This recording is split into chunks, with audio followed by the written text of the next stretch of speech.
And today, what train are we on? Slow.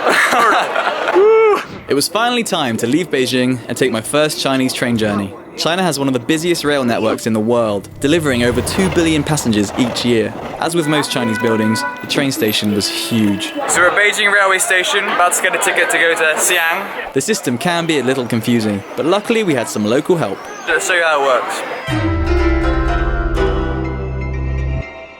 So first we have to show my passport and the ticket. Next we have to clear security. This was strange at first, but after a few days it just becomes routine.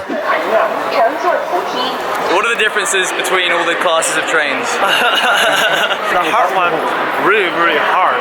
As hard as stone. Yeah. And the soft one, as soft as the steamed bread. Simple enough? Yeah. Can you explain the ticket? This is the number of the train. Can you see that on the screen? Yeah.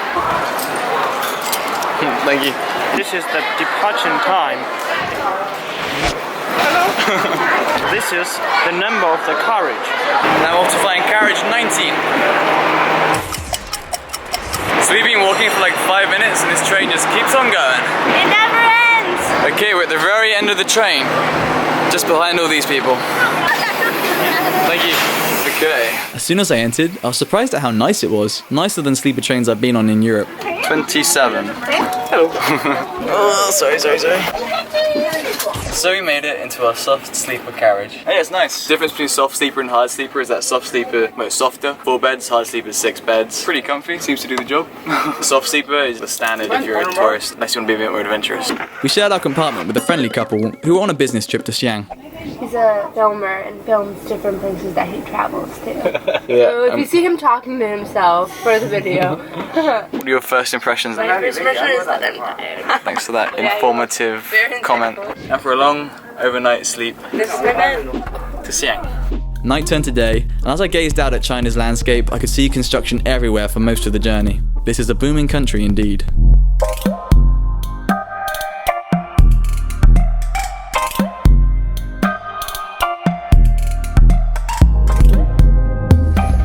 Okay, so a night has passed on the sleeper train. And yeah, I slept pretty well. However, I should mention, we both struggled with the smoke. I don't know who was smoking or where they were smoking, but we could smell the smoke in the carriage all night. Really strong. One reason the smoke was so bad is that we weren't allowed to open the windows. I did try, but I was instantly told off by the staff. This couldn't be more opposite to India, where on the trains you can pretty much do whatever you want. There's nothing that I say that is bad except for that, and I don't think I'll ever do a train again. Okay. I'll do the train again for sure. It's just the smoke. Yeah, it's like asking for secondhand smoke. That's not dramatic. But no, other than that, it was a good night.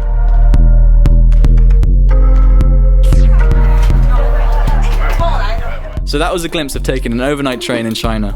If you have any questions, leave a comment below and I'll get back to you. And if you like, you could even subscribe to see my next adventure.